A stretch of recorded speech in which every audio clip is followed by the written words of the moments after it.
Welcome to My Therapist is Out. Each episode, we talk with a therapist from Open Space Therapy Collective or LGBT community members about mental health and building community.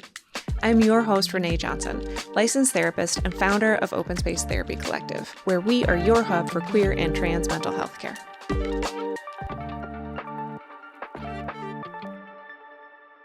As we dive into today's topic, please keep in mind that this is a mental health podcast. We will talk about sensitive and difficult issues that are not appropriate for all audiences. Please take care while listening. Welcome back to My Therapist is Out. This is part 2 of our ADHD episode with Mikey Whited and Jennie Larson. Thank you again so much for joining me. Pleasure to be here. Thanks for having us. If you haven't listened to part 1, please go back and do so. That will be really helpful for context. But if you don't feel like it, don't do it.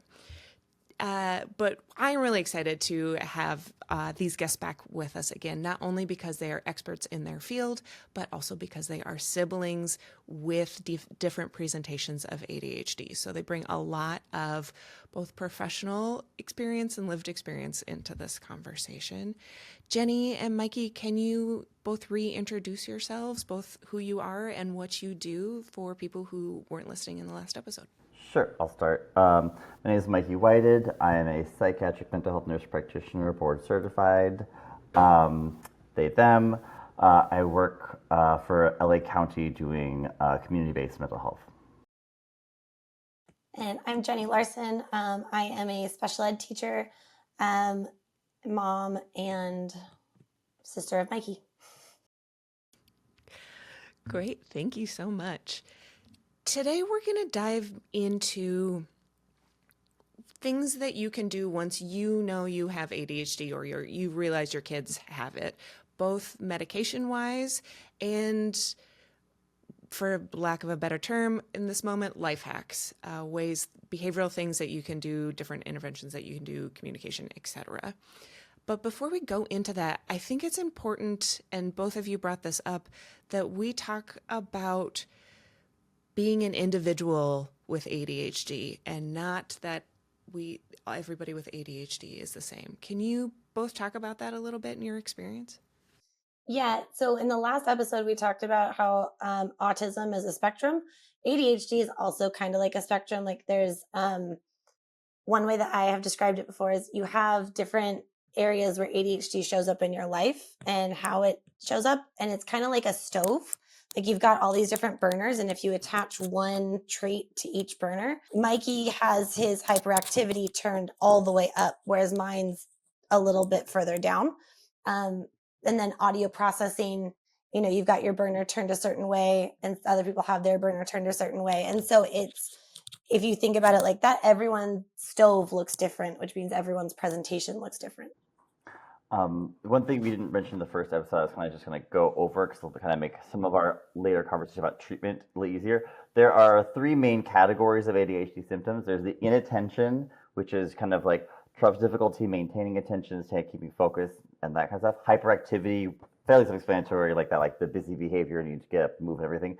And then impulsivity is where you don't have, your brain doesn't have a lot of breaks. There's not a lot of impulse control, like those like kind of, we were talking about in our last episode, like the front part of your brain, which is kind of like your nose, your shoulds, all that stuff. That's not firing the same for us. But on that note, one person's ADHD will really we're just talking about like overhearing 2 conversations. I can hear both conversations. I can go in and out. And depending on the situation, sometimes I can hear both, sometimes I can't. And my sister can hear both and lyrics to songs all the time. And those are just kind of different, neurodiverse kind of attributes that kind of go like, I was a great bartender because I can get your drink order and talk to this person at the same time and balance all this other stuff. I would be a terrible accountant because if you give me one job to do quietly, I will fail. Yeah, one of the things that we dove into a little bit more last time is how Mikey's presentation is very hyperactive leaning and Jennie's presentation is more inattentive leaning. So if you want to hear a little bit more about that, again, go back and listen to part 1. to start off on a little bit of a lighter note, what are some ADHD moments from your last week that stood out to you? I'll let Mikey go first. This one was really good. It's really good. So every morning I tend to have like a little fruit yogurt and granola, and I take that and I package it and I pour some cold brew and I like a splash of oat milk. And I don't remember which day it was, but I was kind of like, all right. And I was thinking about all the things I had to do once I got in the car. And then I went and I grabbed my stuff and then I poured it, and I had poured granola into cold brew. And luckily I stopped there before I poured the oat milk into the yogurt. But like, it was one of those just like moments where you're just like, blessings from ADHD. Good morning. I forgot you were there for a minute, and we're back. But it was pretty funny. Also, gotta say, the coffee was a little extra delicious. Yeah, it doesn't sound bad. Yeah. You know, it's a little bit honey flavor to it. Jenny? I shared it in the last episode, actually. It was during teaching, I had the kids do a worksheet, and one kid finished early and they started humming a song from K-pop Demon Hunters, and a different song was going through my head, but I just started humming along with him, and we both were just singing, and then someone asked something and I used one of the lyrics from the song, and I was like, we're going up, up, up. It's our moment. I love this. Also, like, these are perfect examples of how fun and silly it can be if you don't take it all so seriously, because there's a lot about ADHD that doesn't have to be taken so rigidly. Yeah. So, Mikey, you kind of started talking about this, but can you talk about both the different types of ADHD and then the different types of the medications that are used for ADHD?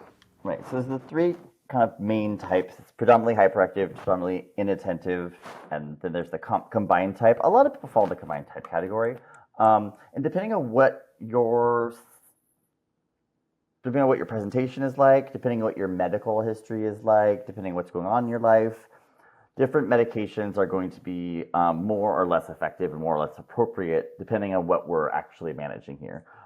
So with medications, there's two main categories. You're going to have your stimulant medications and your non-stimulant medications. Your stimulant medications, everyone's already heard about them. I know it's really hard not to know the name Adderall, Ritalin. Those are your stimulants. I'm going to get to those in a second, but the non-stimulant medications are the ones that are going to be helping your brain replace different kind of neurotransmitters that are that have deficits, but in different ways. So you have some people take Wellbutrin. It's technically an antidepressant, but it's a reuptake inhibitor. So it doesn't really make your brain release more at a time. It just kind of stops your brain from reabsorbing it. It's something you take. You have to take it for several weeks before it starts working. You take it every day, but it definitely can kind of. It also works in combination with stimulant medication very well. Some people find that as plenty. Some people don't find it effective at all. A lot of this will be kind of trial and error. And it's not trial and error because your provider doesn't know what they're talking about. It's trial and error because everybody's brain is different and everybody's brain is going to respond to these meds differently. So then also there's guanfacine, which is kind of, it's more of a blood pressure medication originally, but that one's it's not a stimulant, but it kind of helps your body stay calm. And so we use it a lot for kids because sometimes we don't want to put children on stimulant medication for whatever reason. And that one just kind of helps them stay still. For predominantly like a hyperactive child, that would be a great person to try guanfacine. And then there's something called Strattera. It is also a reuptake inhibitor, but that one specifically only focuses on norepinephrine. I've had some patients, Strattera is the brand name, by the way, but I had some patients that find that was great, wonderful, life-changing, and other patients hated it. But those are kind of your main non-stimulant medications. They're all kind of working, the first and third one I mentioned are working on your actual brain. The other one's just kind of keeping your body calm. And then we move into our stimulants. The stimulants are the gold standard for ADHD care, for treatment. Again, these are stimulant medications. If you're somebody that has blood pressure issues, may not be available to you. People with substance issues, sometimes this may be triggering for a relapse or something. So these are things you really want to talk through with your provider about where you're at, what your history is. But But as far as those medications, there's really two main families. You've got the methylphenidate family, which is kind of the Ritalin family. Medication in that class are Ritalin, Focalin, Concerta, those ones. They're a stimulant. They're just a different form of stimulant. And then there's the amphetamine salts. The amphetamine salts are your Adderall and dextroamphetamine and also Vyvanse. And these are all different. These are both just two different classes of stimulants. In both are technically supposed to work for most people. I will say I found it personally, I've kind of found people's brains kind of fall into one category or the other. And these medications come in a lot of different forms. So some are immediate acting. You take them, they work right away. What they're doing is they're really just kind of making your brain release large amounts of dopamine and norepinephrine and some serotonin at the same time, which is kind of getting that frontal cortex that's kind of not firing the same, getting that jump started back on. Gives you that dopamine that you're usually lacking, so you can kind of sit still and do the work. That being said, these are stimulant medications, and every medication has side effects, and this is something that we need to a lot of people have the assumption oh, I'm going to take Adderall and everything's going to be great. It's like, okay, you took some Adderall, and then maybe had some appetite suppression, so you couldn't eat all day, and then at the end of the day, you crashed because you didn't eat enough, or your system doesn't have any dopamine anymore, and you're a total dick to everybody around you. These are things that can and cannot happen, but almost all those medications come in an immediate release form and an extended release form, and depending on what your symptoms are like and your workload is like, you're going to work through that with your provider to see which one you want. So can you talk a little bit more about some of the side effects with each of these medication types? So with the medication types, the side effects for the non-stimulant ones, the confidence, sometimes people feel tired. With Wellbutrin and Strattera, sometimes people can feel a little bit more on edge. So for somebody that struggles with anxiety, that can be a problem. Wellbutrin,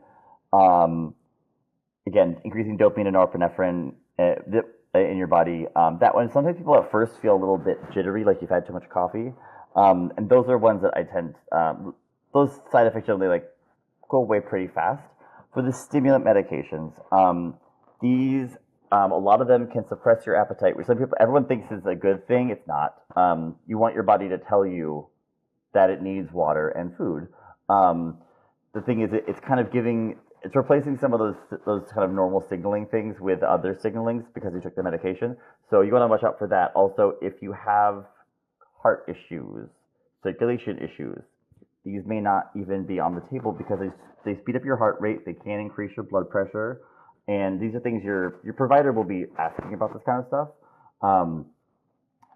If you're somebody that normally has 3 cups of coffee and you take Adderall, don't have the 3 cups of coffee. You will feel very shaky, overstimulated, and really need to go to the bathroom very quickly. One thing I found when I started kind of doing my journey, I obviously was calling Mikey because he's got all this expertise. And he was like, keep a journal of when you're hungry and your mood, like when you notice a mood change. And I was like, I don't think I'm really going to do that, but fine, I'll do it. And I did it for just 3 days. And I found that I was starving at 5 o'clock, every day. And I shared that with another friend, and they don't have Mikey to call. And they were like, oh my gosh, I thought I was just going crazy. And 5 o'clock was my new, super hungry. But that's when my medication wears off. That, keeping that journal really helps. And that's something that I do also work with a lot of my patients. When I'm starting people on stimulant medication, I tend to do a lot of all right, what we're going to do is some scientific trials. Hey, what's one thing that your ADHD just absolutely makes the worst for you? Okay, I want you to go try and do that thing tonight. I want you the next day, take your medication, do the exact same thing, and then we're going to talk about what happened and what was the good part, what was the bad. Because as much as I will say I think medication is very important, and I would not be able to have had the career that I have had I not taken medication, there are downsides to it, such as with stimulants. You do get a tolerance to them, so you're going to have to take certain breaks. So what we do, when I say take breaks, sometimes everybody works this out differently for them. I really need to be focused and have my attention dialed in for my work. The only thing I have to usually take care of when I get home is my dog. So for me, taking medication every single day isn't necessarily something I usually do.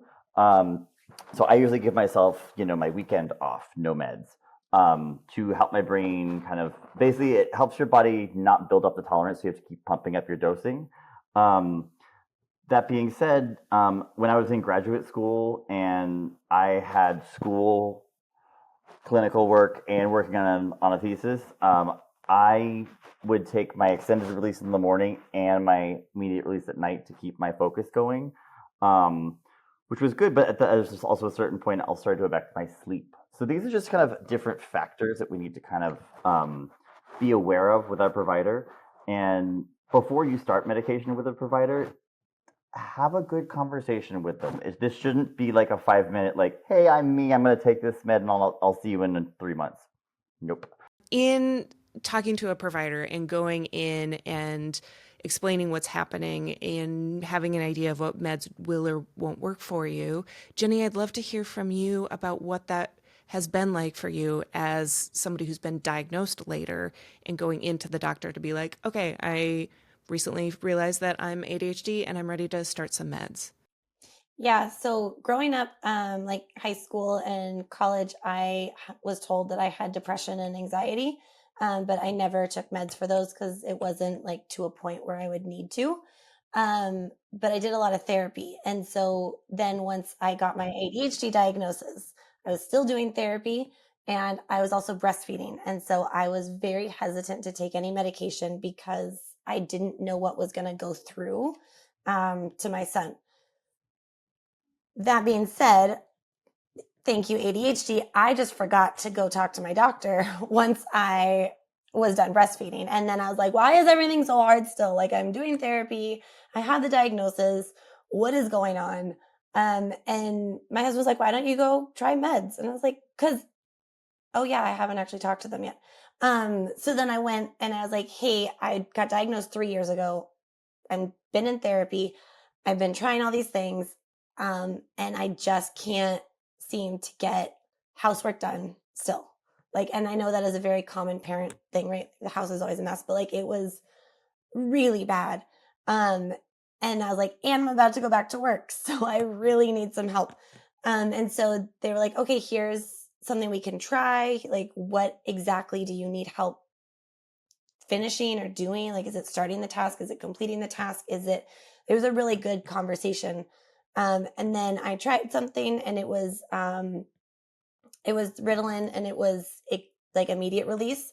And I set an alarm on my phone every day at lunchtime. And I think I took it twice in a month for the second dose. Like I was like, oh yeah, the alarm's going off. I'm in the middle of my sandwich. I'll finish the sandwich and then I'll eat it or then I'll take it. And I just didn't take it. So when I went back, I was like, hey, Mikey, can you call in? Because I don't know what I need, but I do know that this isn't working. And so Mikey was able to call in. It was a kind of chaotic appointment because my kids were there. It was, so I don't even know what Mikey said to the doctor because he was talking to that and I was talking to the kids and I was like, I don't know. But then I got switched over to Adderall extended release because they were like, well, could you take it during lunch? It's like, I tried really hard to take it during lunch before and it didn't work. And now it's been working pretty well. So actually on that one, so I was first diagnosed in the 90s when they only had Ritalin, and they did a double blind, like a trial with me where like my parents and I didn't know which days were meds, which days were off, which days were a real med, which days were a placebo. The result of that little study we did when I was like 7 was they're like, your child does not respond to medication, period. This is just, there's nothing to be done because they only had Ritalin at that point. Later in my life, I tried the amphetamine salt ones, and those actually are effective for me. Again, I had certain downsides from them. I had side effects that were not as easy for me to handle. I now take a medication called Vyvanse, it's a prodrug. So it's an inert substance. It goes into your system slower. It comes on slower. I'm able to drink coffee and not freak out. I'm able to eat my lunch and not have to wait until 5 p.m. to be able to eat something again. And this is something that I wasn't able to be there for Jennie's first session, but it was something that I wanted to talk to the doctor about, because if you have family members with the same disorder that you do, the meds that work for you are much more likely to work for them. Like in our second meeting, I was like, hey, so I even talked to Jennie when she took the Ritalin. I was like, so how is it? She's like, I mean, I took it. I don't think anything's happening. And I was like, wait, you're not getting this and this and this. And it's one of those things, like, I don't know if this is too gross for a lot of listeners, but like, I was like, wait, especially with like amphetamines, like they are stimulants. You're going to have to, like, when they kick in, your body's going to have an effect like it took a stimulant. I want to go to the bathroom. And I was like, hey, Jennie, did you get the morning poop? She's like, what? I'm like, the morning med poop. She's like, I have no idea what you're talking about. And then she tried to, and I got a call. I was like, so you're right on both counts. I was like, I know exactly what this text means. Don't need to say anything else. Mm-hmm. But it's also something I wanted to bring up with the medication is the medication isn't going to sit you down and make you do your work. It will not. These are not magic pills. They don't make those. The magic pills don't exist. They help you reduce the severity of your symptoms. So basically, we're taking our symptoms. If we think about our symptom as like a dial, like a volume, if your symptoms live at a 10, you take meds, you're turning them down to like a 7. You still want to fidget with stuff. You still want to get up. You still are going to have to set reminders and different things along with your medication. But like we're going to talk about some more like coping skills and strategies next. But the medication is going to help those work. It's not going to work for them. So just because someone took Adderall doesn't mean they write the paper. It just means they took Adderall. I will say, when the first week I was taking Adderall, I had to write a report for a student. And I was like, I don't know if I can do this. Like, I just don't have time, and like all the other things. And I set my alarm for an hour after I took it. And I sat down and I wrote it in 30 minutes. Like the whole like academic report. And I texted Mikey and I was like, I did it. I wrote it in 30 minutes. Look at me. And he's like, oh, you got the right meds. I was like, yeah, that's yay me. That's also really important that you're setting the timer to sit down and do it. Because I know we've talked about offline before that if you're taking the meds and then you spend your time gardening, you're going to keep gardening versus going to sit down and write the report. You are still responsible for making sure that you are doing the thing. This is just going to help it be a little easier to do the thing. A way to understand that is kind of like it's something that's giving you more dopamine, and dopamine is a reward thing. So you're going to keep doing the thing you're doing right now. So if you're doing what you're doing right now is talking to your friend in the study hall. This happened to me for years until I figured out what was wrong. It was like I probably need to take it and go to the study group right after it started, so that nobody is gabbing about other stuff. Because if I get there, we're talking about so-and-so's relationship, I'm in for the next 3 hours. But that's not why we're here. At the same time, if you're able to kind of put yourself in this, like set and setting is important for a lot of different things. But that's something that we're like, okay, like did I do all the things? Did I do all my kind of safeguards to make sure the environment I'm in is conducive to the thing I'm trying to do right now? Or did I just take a pill thinking it would fix my stuff? Because I mean, as somebody who prescribes mental health medications, there's a lot of people that are like, I took my antidepressant and I'm still depressed. I'm like, did you do any other changes in your life? And they're like, no. And I'm like, it helps. It's not magic. Yeah. It's not magic. These like life is still hard, just like it's hard for everybody else. And what I wanted to highlight about Jennie's story earlier about like writing the thing in 30 minutes. Writing the thing in 30 minutes is how long it would take people without ADHD. It's not like sometimes when my brain gets dialed into work mode, I can bang out work faster than anybody else. Even when I take my meds, I'm going to spend 4 hours doing the same amount of work it takes people to do 2 hours to do. It just took me 3 hours to get to the mental space and get myself ready and make sure I have just the right amount of water and this other thing and blah, blah, blah. And then I can sit down and do it. But, the med helps me get to that place. It doesn't put me in the place. Yeah, that's really important. Jenny, what are you seeing with the kids in the classroom when they're trying medications? A lot of times we are not told when they are trying medications, which is real fun. And then sometimes we are. So sometimes you'll see a kid and you're like, wow, they bounce off the walls every day. Okay. And then all of a sudden they are like a zombie and you're like, hey, mom, dad, what's going on at home? Like this is a very unusual behavior. And then you'll hear like, oh, we're trying meds. Like how were they? And you're like, well, they were still, but they were not them. Like that's too high of a dose, Or like last year I was assessing a kid and one day I tested and they were, I mean, academically they were fine, but like behaviorally they were like, I need a wiggle seat and I need to do this, I need to do that. And are we done? How many do we have? How many more things are we going to do? Are we done? Are we done? Are we done? Are we done? And I was like, oh, okay, cool. Like we are assessing for a reason. And then, the next week I pulled the same kid and they did like 10 subtests in a sitting. And like, they were still scoring about the same, but just behaviorally, I was like, wow, okay. So then at the meeting, talking to the parents, being like, these are the assessment results.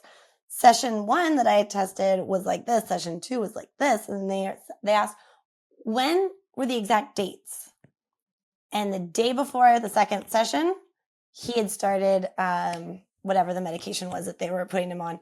And then I was like, well, it works because he wasn't a zombie. He answered all the questions. He just was able to sit and do it. So like there's really awesome stories like that. And then there's also the like, you get the email a month later and you're like, hey, what changes have you seen in our kid? They've been on Ritalin for a month. And I'm like, none. Your kid's the same. I don't know. Which really speaks to making sure that you are trying different medications to find the right one. And, we're making educated guesses here, but these are educated guesses and things need to be tested. So, also the meds that work for you today may not be the meds that work for you in 2 weeks, a year, 3 years. No. Also, sometimes different meds come out, and all of a sudden, like, because I was taking what Jenny is taking now for my undergraduate, let's just say my 20s, when I was taking meds, I had so many side effects from it because to get to a dose that I got control of my symptoms for, I had to deal with a lot more side effects that I stopped taking all medication for many years. And that was, I mean, I was able to do my life. I still did my life. It wasn't like things fell apart or anything, but man, it was fucking hard. Like, just so many, like, I don't know, I can't tell you how many fucking wallets I went through. Like, there's a reason I, like, there's like so many things where you're just like, you look back and you're like, I remember I had started taking the medication I take now, and then I look back and I was like, I've had the same wallet for 6 years. I've never had the same wallet for 6 years. It's working. But, like these kind of little things that are like anecdotal and funny, but also like when you lose your wallet, it really disrupts your life. Like before our phones paid for things, you were like, oh, I have to get food. Hey, Renae popping in just for a minute to say thank you for listening. We really hope you are enjoying the conversation today. Any chance you have to rate, review, subscribe, and share with a friend makes a huge impact, and we greatly appreciate it. If you have extra bandwidth and want to support the show even further, you can go to mytherapistisout.com and click the donate button. Any donations from $5 a month to a one-time donation makes a huge difference for us. We're a little self-published podcast, so any extra dollar helps. Again, go to mytherapistisout.com and hit donate. Now back to the show. Can we talk a little bit about self-medication in ADHD?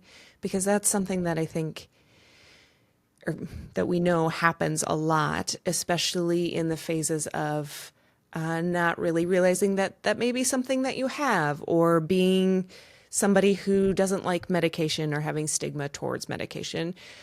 This is definitely one of the mental health things or the neurodiversities that's like, okay, but I'm going to do these behaviors or take these other things to help relieve some of the symptoms without necessarily realizing that you're doing it. Well, I will just disclose now. Like I was diagnosed with ADHD very young. They tried meds, didn't work, whatever. And then I was in end of high school, beginning of college, and I was like, well, they were gonna, if I go see a doctor, the doctor's gonna put me on meth, so I'm gonna go do meth. And I will tell you, I had great grades for a short amount of time. But I took a stimulant recreationally, and all of a sudden was like, oh my god, I'm calm. Oh wow, is this what everyone else's brain gets to feel like? All of a sudden, I snorted something, and I was only one voice in my head, and there was only one thought at a time, and they were all in order, and I was like, whoa. Granted, these are street drugs. It went very badly, but I have a lot of times I'll talk to people, and I'm like, hey, have you ever tried cocaine or a stimulant or whatever? Especially talking to people that have already disclosed to me that they do use substances in general. And they're like, yeah. I'm like, what happened when you did that? And they're like, I don't know. My friend said I got real weird and quiet. Or like, it honestly made me feel almost sleepy, which is like the opposite effect, which for our brain chemistries, when you have a lower level of dopamine, you suddenly get up to the normal level of dopamine. You're like, instead of like running around like crazy for neurotypical brains, you get the stimulant and you're kind of like, guys, we could all just be quiet right now and read a book. Like these are things that like they're not, because it's outside the realm of like what we legally should be doing and everything. A lot of people don't want to talk about it, but you'll see a lot of people with substance use issues also have sometimes, like, they're not necessarily hand in hand, but like a lot of times you're like, so you were struggling to operate in a world that did not match your brain, and then you turn to substances to try and help cope. This is addiction, but also like we can see that like beyond the addictive process, there is a reason that certain things are being done. That's also to be said. Like if you've taken Adderall that day, you should not drink alcohol later. You've taken an upper, and you'll be ingesting a downer. These are, or like if we're gonna do certain things, you got to really watch it. But I see a lot of overlap, and especially with ADHD, because also it's an impulse control disorder. So your impulse to do the thing that you already know felt good when the rest of the world feels really bad all the time is very appetizing. I don't know, Jennie, if you want to speak to that. I don't think it happens with the kids as much, but. So I did teach high school for a little bit, and there was a good amount of kids that their parents said, we don't want them on medication for X, Y, and Z reasons. And the kids were like, yeah, well, I smoked weed and it was great. And I'm like, well, I mean, I'm your teacher. I'm not going to say anything about like what it feels like, but can I ask why? And they're like, well, felt really calm. And it's like, okay, cool. So that is a good thing that we should talk to your parents about, like not like ratting you out, but like, your symptoms were calmed by whatever you did. And I will also say, as the younger sibling, I saw Mikey do some of the things that were questionable. And I spent a good chunk of my high school being like, I'm never smoking weed. I am never doing drugs. I am never drinking. Because I saw the negative repercussions that happened. And then, when I got my diagnosis, I was also a little scared about taking meds because I was like, I saw Mikey go through not the legal ways to get this help. And I understand that the legal ways are fine and you're with a doctor and they're prescribing it. But also it was really scary to be like, this is kind of what set him down a not so great track. Do I want to follow that? Or do I just keep going with like therapies and stuff like that aren't medicated?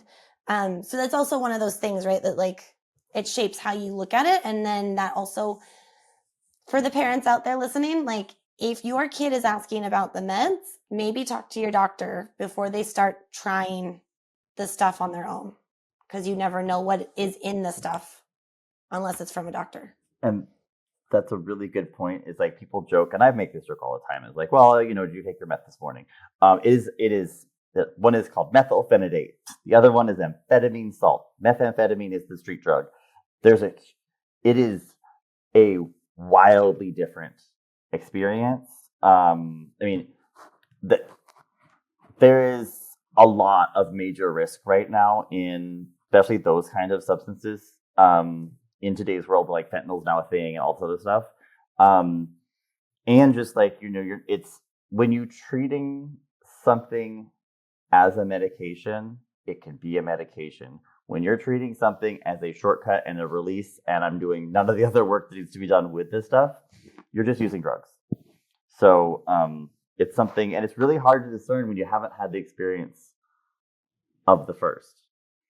Like you haven't had the experience of being like, I'm taking something in connection with like all these other things that I'm doing, and seeing what works best for me. Yeah,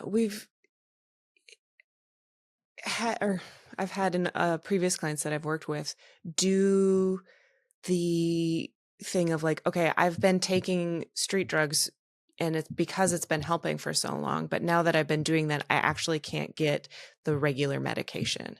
And I just want to say, like, please do not take street drugs to treat yourself, even if you think you're taking it in a measured way. We don't know what's in there. It's a whole mix of a mess of things. That's not going to help with the ADHD. But there is a real barrier in switching from some of the street drugs to taking actual medication because of the stigma and the risk involved. Mikey, can you talk to that a little bit? So yeah, there's a big split in this is a very divisive topic in psychiatry. Some people are like, well, if you're already using substances, we don't want to like exacerbate our addiction, and we don't want to do that. And then also there's a lot of research to show like when you actually treat the ADHD, the other substance use tends to go down. It's not fixing it, but when you start managing your ADHD symptoms and you're not always panicked reaching for something to help you hold on, it is easier to be like, you know what, maybe I don't need that. Or like if you're struggling with impulse control issues, and we're talking about substance use, substance use disorders can very much be seen as impulse control disorders. And so it's not like you're gonna suddenly stop all your substances because you took a pill, because that's another pill. But if you're taking something that's like, and also the other thing is like, there's a lot of providers out there, if you tell them that you've recreationally done a stimulant, then automatically they're like, you're a drug seeker. No, bad. And you can't ever have this because you're bad. And it's like a very moral judgment on something that should be looked at as a lot more like neutral topic. So it is. And it's interesting as like as someone who is a provider and also has my own history, I played that game. It's been interesting to watch different providers I've seen over the years have different reactions to what I do and don't disclose. Like I have had patients for me that are like, when I had somebody more recently that was like, yeah, so I keep doing cocaine on the weekends. I was like, okay, we worked for a while. I was like, very much, I really think you have ADHD, but I need you to not do that. Because I was like, what happens when you do that on the weekend? He's like, honestly, I just kind of calm down and I can finally pay attention to the conversation. Which I was like, okay, can you not do that I set the amount of time that I wanted to see. I drug tested him weekly to make sure that we're not using anything we're not saying we are. And then I started him on ADHD meds, and he came back and he was like, holy shit. Are you kidding me? And I was like, yeah. He's like, he'd lost a bunch of jobs from not showing up on time, or like his partner was always mad at him because everything was a disaster all the time. And all of a sudden he's like, oh my God, I have a job that I like and I'm able to keep, my partner and I are getting along better. I'm actually able to work on my own projects. Like, this is great. And I was like, cool. And I was like, so I was like, just, we're going to do some more drug testing just to make sure you're not using the stuff you're not supposed to be using. And he didn't. So it's one of those things, like, not every provider would have had that same take on that. So, it really, it is sometimes a gamble because it's based on providers' discretion. But also, if you're like somebody who's like, like Jennie was talking about, already in therapy, already actively trying to do this stuff, that's a very different picture than somebody who comes in like, I want Adderall. Like somebody who's coming in just kind of obviously not interested in really change. For me, that's a big factor. that I look at, but it's a huge barrier. Thank you.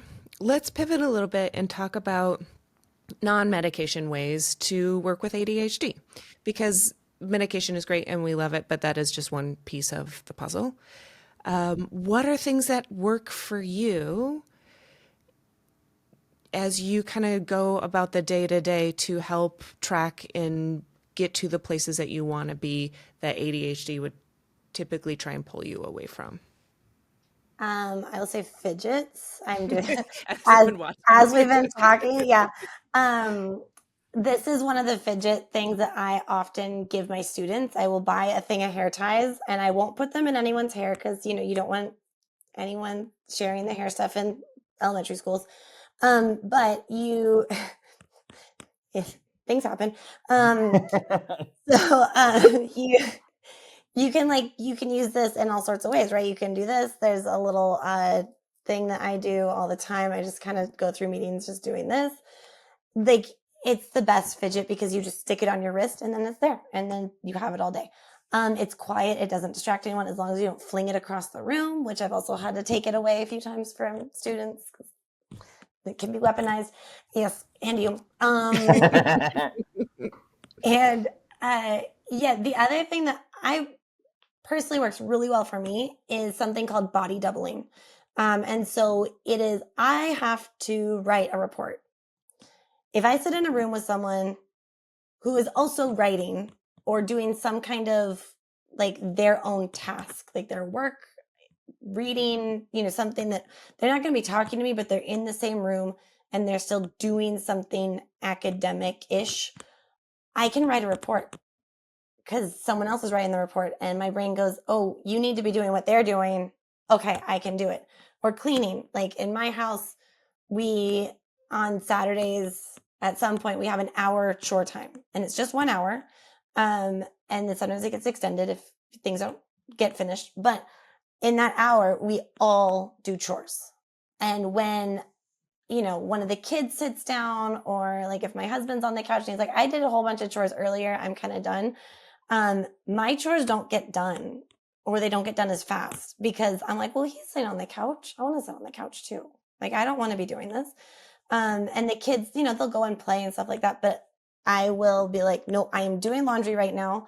That is what I'm doing for this next hour. Or I'm cleaning the bathrooms. That's what I'm doing. And as long as there's other people also working and cleaning, it gets done. And so that body doubling thing is really awesome. I've also talked to a bunch of students about, like, especially high school students and middle school students, like, hey, if you can go to a cafe or a library where people are working and not like chatting, but working, you can get so much done if you do that because it's that body doubling thing. Or like have a study buddy or like, sure, you're not in the same bio class, but you're both going to be studying. Great.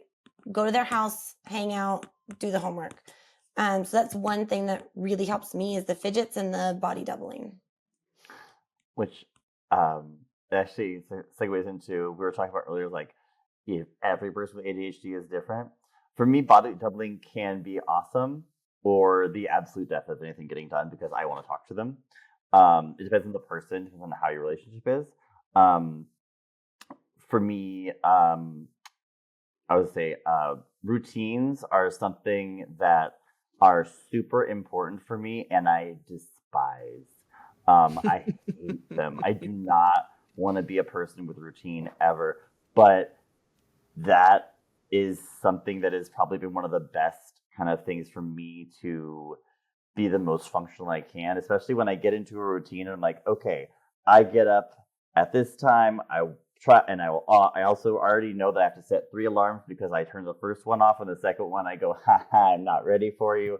And then the third one I'll get up and, there's just having your routines really helps, even though it's something we struggle with maintaining that, especially with our coping skills. It's really important to try a lot of them because there's the ones that work and the ones that don't work, and there's only one way to find out, really.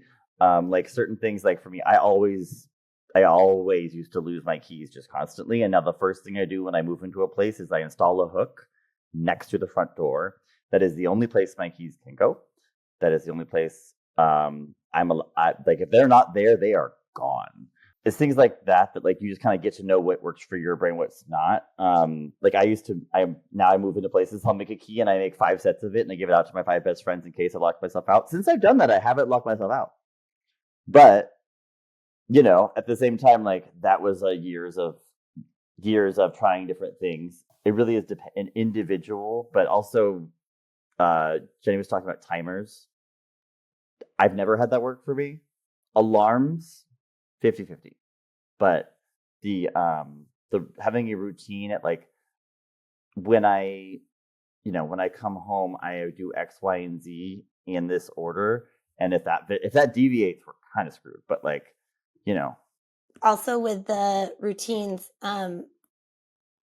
with education, there's a big thing about it takes 40 times to get a routine.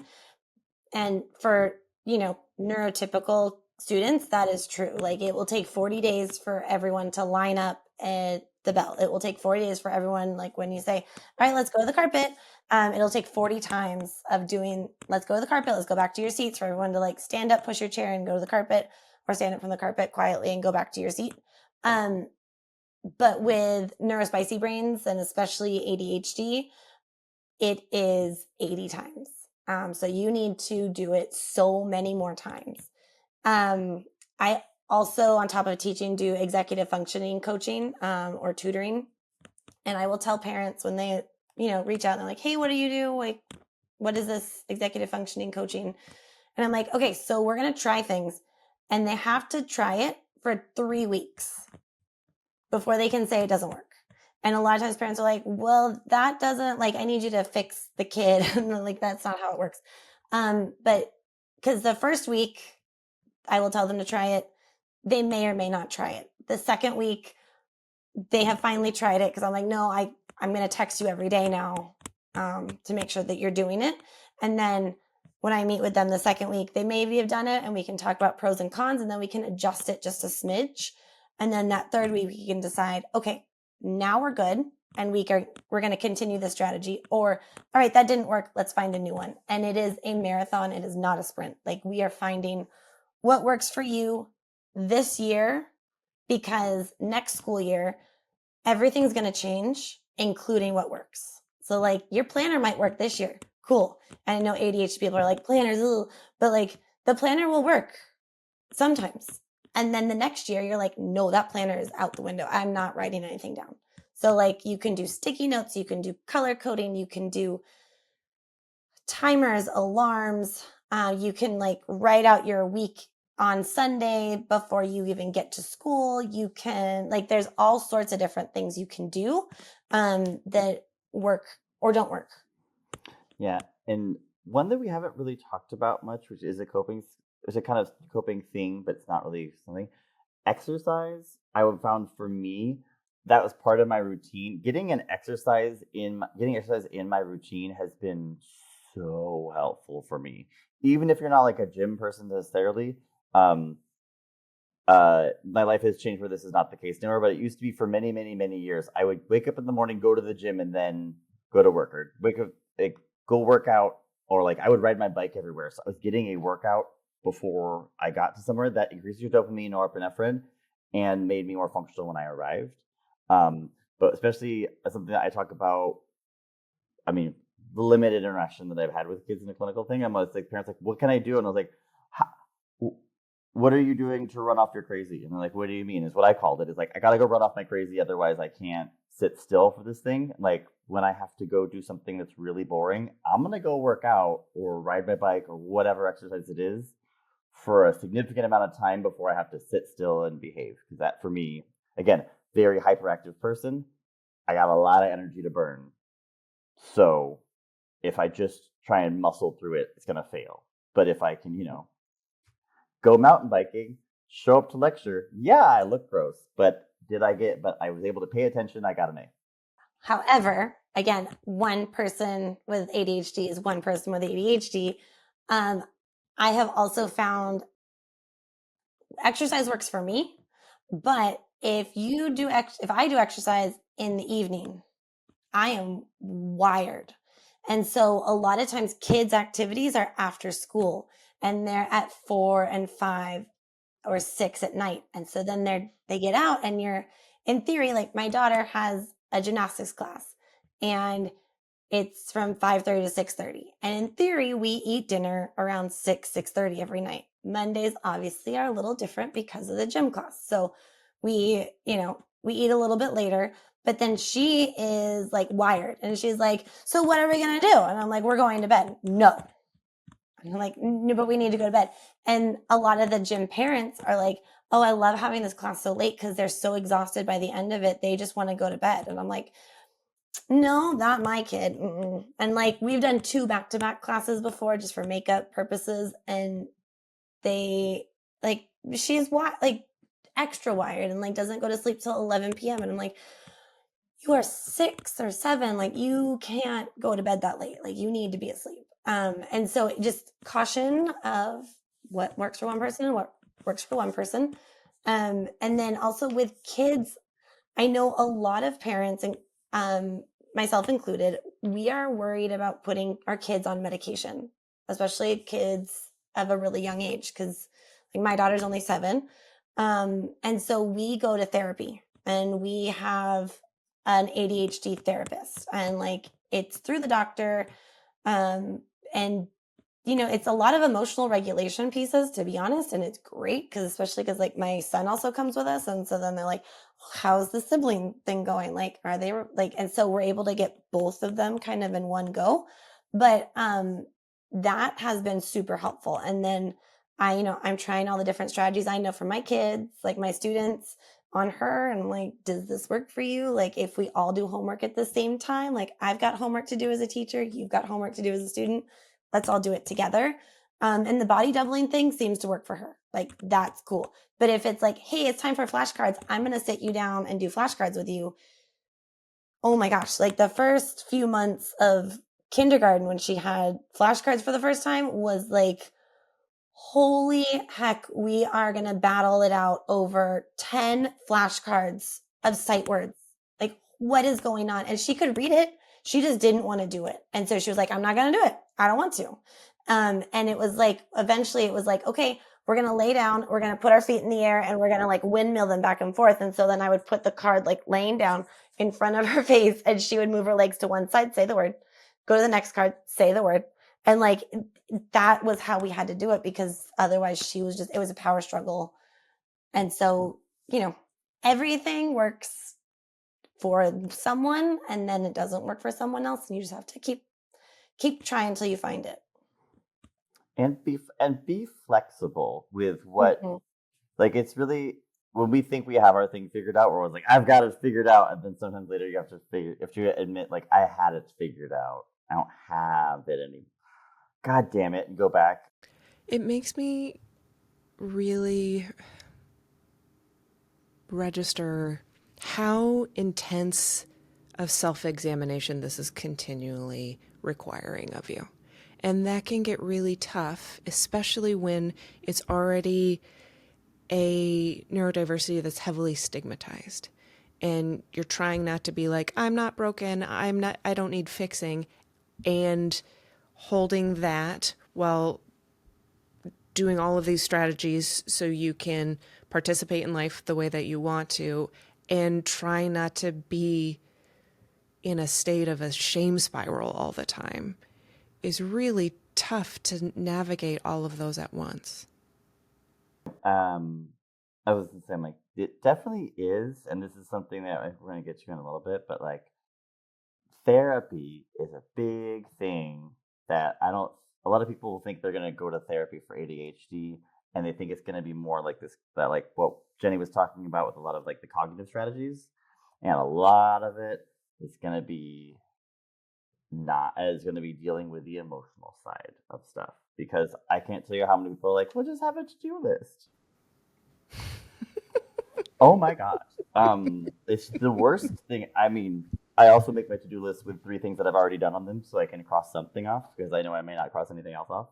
Um, but that's, that also is requiring mental gymnastics around like, okay, I'm making myself feel a little bit better, but, it does take some self-examination, but also again, when you've unmasked and everybody's kind of in on the joke, it can be better. I mean, my sister and I both have ADHD, and we talk about it all the time.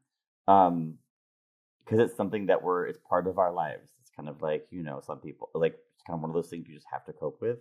But I will say that like when you do get to take the mask off, it gets a little bit easier because you're, as everyone in your life that already cares about you for a reason. And so, they're just kind of like, all right, well, like, I mean, I have friends that have ADHD. I know they will always be 30 minutes late. I am that person for certain people. But so, you're just like, hey, we're all meeting at 6. We're meeting at 6:30, but we know. So, and, other things like you can rely on people in your house. Like there's one that I definitely say works is when somebody's coming over, you can get the house clean. It sounds like a joke, but it totally works. If somebody's like, oh, I'm coming over, and you're like, oh, crap. And you can do all the things suddenly because you get this big hit of like dopamine fear. But you also then you also kind of had to tap into your dopamine fear shame. One thing that I know my husband has talked to me about is he's like, hey, we talked about like how the house is clean or not clean. And then he's like, you focus on one area for like 2 weeks. And then it kind of goes back to how it was before. And I'm like, because that's all I can think about for those 2 weeks is like you said, the island was dirty. So I'm going to keep the island clean for 2 weeks. But then after 2 weeks, it's not novel anymore. And so then it's hard for me to keep going. It's like that, like we hate routine, but we need routine.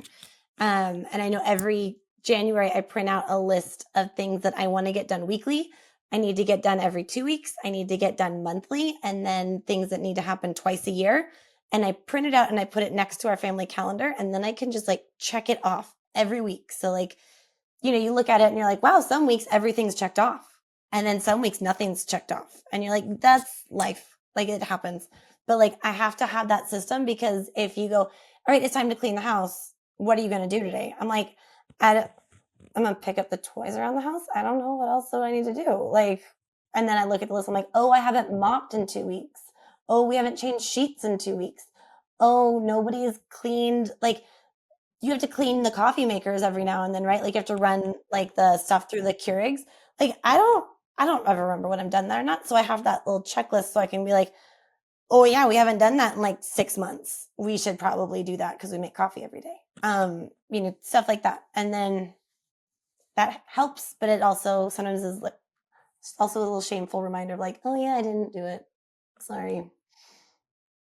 Let's talk about how that shows up in schools and in queer spaces and mental health spaces, because there's pieces of this that, like, especially as ADHD is getting more talked about and more widely known and accepted, where sometimes it's like, oh yeah, that's just part of it. And other times there's still a lot of stigma, or it's brought up in a way that's kitschy, like, oh yeah, they're always late, but it's in a making fun of way versus a like, oh, okay, well, we're going to add a buffer time because we know like these 3 friends are always going to be a little bit late. I will say there's the TikTok, Instagram ADHD stuff, which is all fun to watch, but not all science backed. And some of them you watch and you're like, okay, wow, that's a thing other people are dealing with. That's great. Because it kind of helps to like see other people struggling with the same things, like this object permanence stuff where you forget things or people exist. Yes, it's funny in the moment, but there's also this like real life times when you're like, I really just feel like I'm letting all my friends down and all that stuff. And then you actually talk to the friends and you're like, no, we're good. Or sometimes you're like, yeah, that was not good. Which is kind of stuff, but like I feel like in a lot of queer spaces, a lot of people, there is a higher percentage of queer people are neurodiverse. So it is more talked about with us, but it's not always, I think, it's most of them, it's always a joke. And you're like, it doesn't feel good when you're the joke a lot. We can talk about it and laugh about it together, but you have to laugh about it with love and not that like that kind of haha, you're wrong. It depends on how people are talking about it and how that affects and reinforces shame versus connection. Because like you could feel really connected to somebody who sees you and sees what you're dealing with and goes, you know what? you're awesome. Let's, I made the schedule because I want you there because I knew you probably weren't going to. Last year I went to this ADHD conference, which is a conference for people with ADHD and educators and parents of people with ADHD. And there's hour-long sessions where you're just talking about like, what is ADHD or how does it affect if you like your finances, and how are like ADHD things to like talk about at your kid's IEP meeting, or nutrition, or like sex, because sex and ADHD is sometimes very complicated. So you get distracted by things. And so it was just like the best place to be seen and feel like, okay, we can all laugh about this because we all have it and we all have this lived experience. And it's nobody there was like, oh yeah, look, everyone's like, the line for Starbucks is so long. It's like, yeah, because we all need a little more something because we just sat for an hour. Like, what? I don't know what you want. Like there wasn't any shame around it, and it was so magical. If anybody ever gets a chance to go, they have them every year. But yeah, it was a really cool place. That sounds amazing. I think it's also really important with both of these things to highlight, like, if you are going to see a psychiatrist for meds, or you are going to see a therapist for help around ADHD stuff, you got to make sure you're going to somebody who knows about ADHD and neurodivergence, because the standard therapist will know of it, but it needs such a different type of treatment and a different approach that the general therapists, the tools that they have and use, which are fine and great, aren't going to transfer. And so the therapist will be pulling on things that won't work for you, and they'll get to a point where they get frustrated and will hopefully try and find some things that do work, but you can kind of skip all of that struggle and find somebody who can really pull on the toolbox of like, okay, ADHD is this, the shame spiral is this, the emotional reactivity or rejection sensitivity, or all of these other things that can be a part of ADHD are already in the therapist toolbox to work with. I will say not that recently, but I started seeing an actual therapist who specializes in ADHD, which if you see a therapist and their bio lists everything, they don't specialize in anything. But this person used to be an executive functioning coach and whatever, and it's been really helpful for me to have therapy with somebody who also has ADHD and also can kind of speak to, was like, I had a really hard time still, and this was only a couple of years ago, hearing you have very severe presentation of ADHD. And I was like, I don't like that. You can't say that anymore. Like, whoa. But it was just like something I've been really been integrated into my self identity for a very long time. And I was still struggling with that shame spiral that, like, I don't like when you say that. Can you not say it? Like, I was like having serious like reactions to it. And it's something I had to unpack. And I don't think I could have been able to unpack that as well with somebody who not saying they have to have ADHD to work with you, but somebody who was very familiar with it and was like, hey, you're keep beating yourself up for these things that you keep wanting your brain to function differently.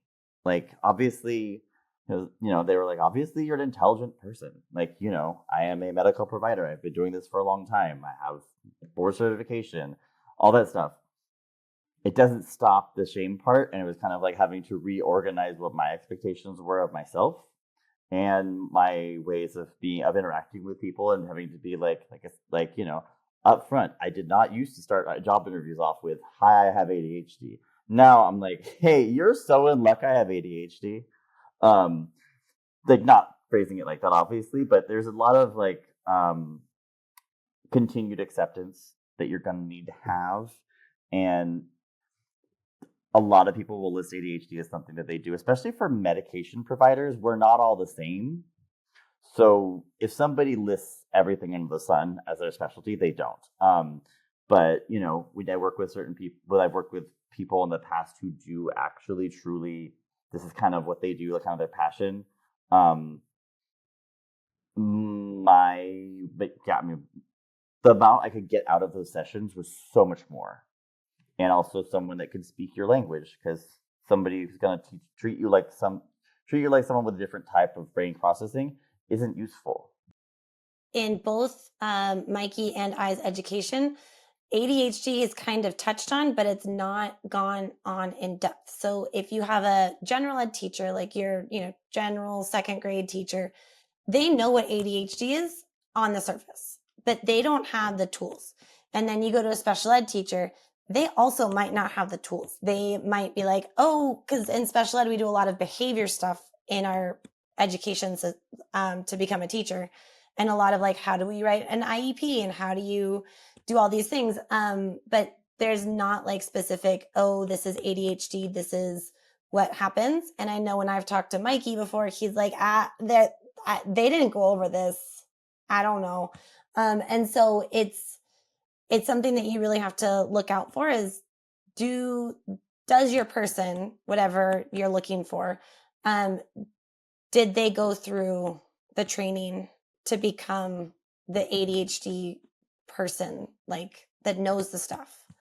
And sometimes it's just the lived experience that helps people become the expert. And then sometimes it's, just doing all the research and all the classes and all the extra conferences and whatnot.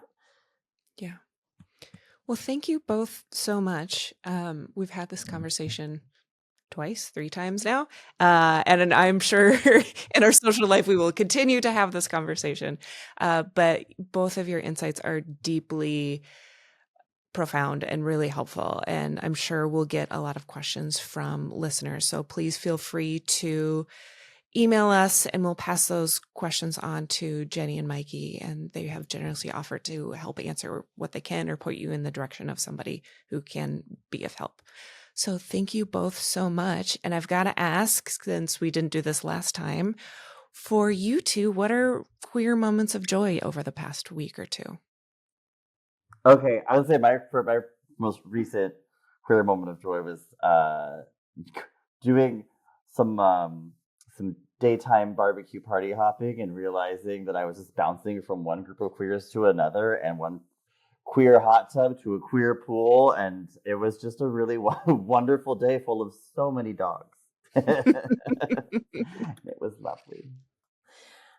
Mine has been actually going to visit Mikey and hang out with him and all the amazing people that he knows and hangs out with. That's amazing. Thank you both so much again for joining us. I really appreciate it. And we look forward to having you back as guests for future episodes. And in the meantime, please follow us on socials, DM us, and you can always find us at openspacetherapycollective.com. And here are your queer moments of joy. Hi, I'm Kate, she, her, and a moment of queer joy for me would probably be one of the first times I went to Pride and I discovered the joy that is the ladies' room at a gay bar, which was just filled with amazing, wonderful bi and lesbian women who objectified me in a way that I'd never been objectified before. Yeah, I'm Selena Pentagulio. I'm a psychiatrist and my pronouns are she, her. What's popped into mind right now at least is just a moment of queer joy was buying my brother probably his first introduction to makeup, which was really exciting and I think brought us a lot of joy to do that together. Thanks for joining us. If you're in California and looking for a therapist, visit our website at openspacetherapycollective.com and book a free intro call with one of our therapists. If you're enjoying My Therapist Is Out, please rate, review, and follow us on Spotify, Apple Podcasts, and YouTube. Do you know somebody who could use a little extra dose of queer community? Send them one of your favorite episodes of My Therapist Is Out and help our collective grow one listen at a time. My Therapist Is Out is an open space therapy collective podcast, and our podcast editing is done by Rachel Peltzer and Smash and Grab Studio. We'd love to hear from you about today's topic, so email us at info@openspacetherapycollective.com. You can find us on TikTok and Instagram at Open Space Therapy Collective. Thanks for listening.